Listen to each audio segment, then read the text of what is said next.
important clause of IS 456/2000 जिन पर directly question पूछे जाते हैं डिफरेंट एग्जाम्स में, जैसे यूपीपीएससी एई में, एसएससी जेई, गेट में, बीपीएससी में एंड डिफरेंस एग्जाम में डायरेक्टली क्वेश्चन पूछे जाते हैं IS 456/2000 पे डायरेक्टली क्वेश्चंस। सो क्लॉज है एक basically minimum grade of concrete shall not be less than M20 in reinforced concrete work. See the clause 6.1.3. So court ने मेंशन कर दिया है कि फॉर आरसीसी वर्क के लिए मिनिमम ग्रेड का जो आप कंक्रीट यूज करेंगे वो M20 ग्रेड का कंक्रीट आप यूज करेंगे, उससे कम आप यूज नहीं कर सकते हैं, कोर्ट ने मेंशन कर दिया है। ठीक है, सो इस पे डायरेक्टली क्वेश्चन बहुत ज़्यादा पूछे जाते हैं एसएससी जेईई में कि और डिफरेंस एग्जाम में कि मिनिमम ग्रेड कौन आरसीसी वर्क के लिए कितना होता है, तो याद रखिएगा M20 ग्रेड। ठीक है, सो next clause that is 5.6.3 clause. The modulus of elasticity of the steel shall be taken as 200 kilonewton per meter per mm square. So basically modulus elasticity of steel की आप जो वैल्यू लेंगे वो लेंगे 200 kilonewton per mm square, और कह सकते हैं that is 2 into 10 power 5 newton per mm square। And last जो वीडियोस में हम लोग डिस्कस कर चुके हैं that is modulus of elasticity of concrete की वैल्यू जो होगी वो आप ले सकते हैं 5000 under root FCK, where FCK जो है वो क्या है, that is characteristic compressive strength of the concrete at 28 days in newton per mm square. So next clause है that is 6.2.4.1. In the absence of test data, the approximate value of total shrinkage for design may be taken as 0.003. So basically अगर आपके पास strain total strain की value आपको नहीं पता है for design purpose के लिए, तो आप ले सकते हैं वैल्यू दैट इज 0.0003 ले सकते हैं। ठीक है, that is total shrinkage strain. इसी तरह एक क्लॉज और है दैट इज 6.2.5.1. सो अगर आपके पास बेसिकली क्रीप स्ट्रेन की वैल्यू नहीं पता है, सो आप क्या कर सकते हैं उस केस में कि कोड ये कहते हैं कि वैल्यू ऑफ क्रीप कोफिशिएंट की वैल्यू आप ले सकते हैं। अब बात आती है कि क्रीप कोफिशिएंट क्या होती है।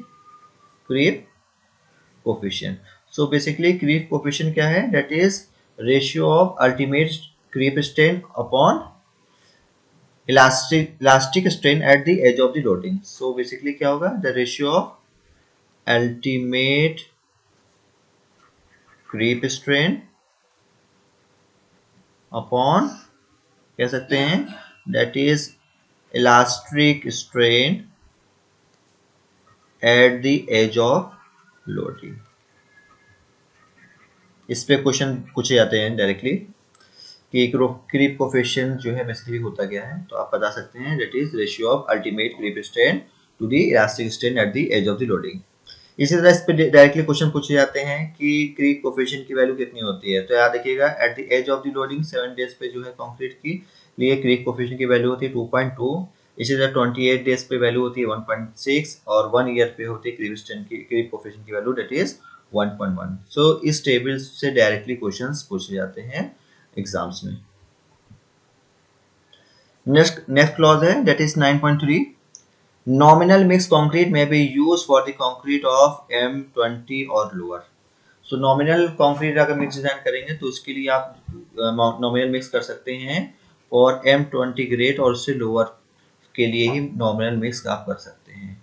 अब M20 और उससे लोअर की बात हो रही है, मतलब that means M5, M7.5, M10 grade of concrete, M15, M20, इन्हीं के लिए आप नॉमिनल मिक्स डिजाइन मिक्स कर सकते हैं।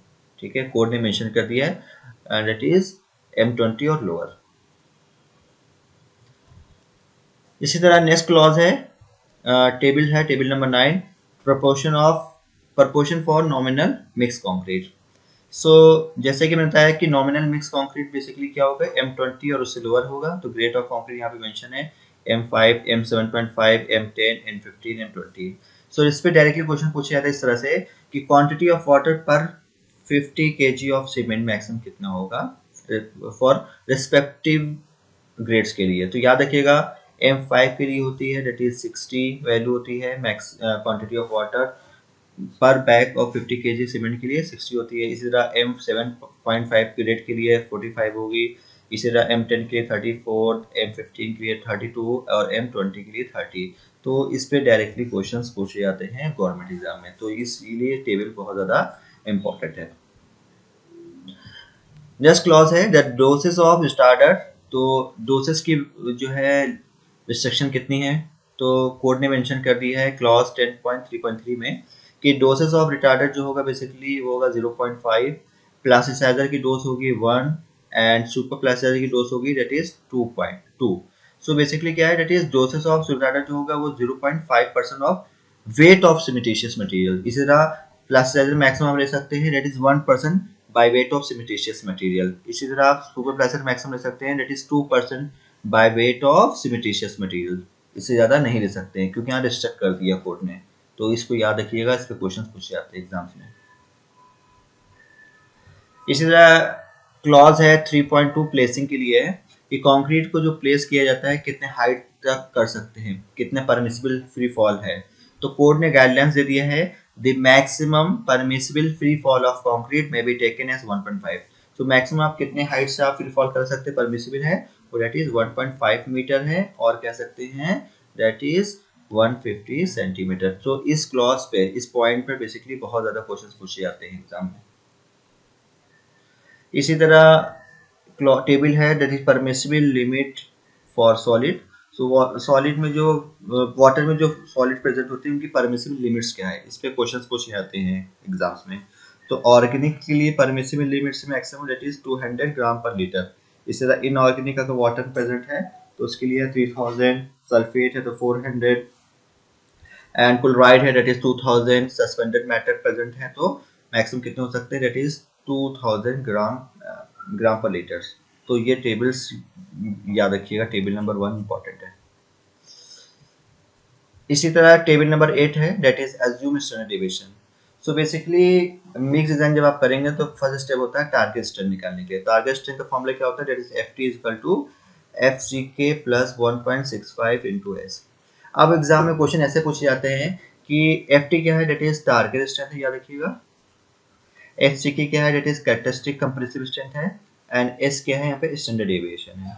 तो एग्जाम में ऐसा क्वेश्चन पूछा जाता है कि अगर स्टैंडर्ड डेविएशन की वैल्यू आपको नहीं पता है फॉर पर्टिकुलर ग्रेड के लिए तो कितनी होगी। तो याद रखिएगा कि अगर आपको स्टैंडर्ड डेविएशन की वैल्यू नहीं पता है तो टेबल नंबर 8 से देखते हैं, और अगर फॉर M10 और M15 है ग्रेड कॉन्क्रीट का तो उसके लिए S की वैल्यू, स्टैंडर्ड डेविएशन की वैल्यू 3.5 न्यूटन पर मीटर स्क्वायर है। 20 to 25 के लिए दैट इज 4 है, एंड 30 से लेकर 40 तक की वैल्यू कितनी होती है स्टैंडर्ड डेविएशन के लिए 5 है। तो इस पे डायरेक्टली क्वेश्चंस पूछे जाते हैं एग्जाम्स में। Okay, thank you.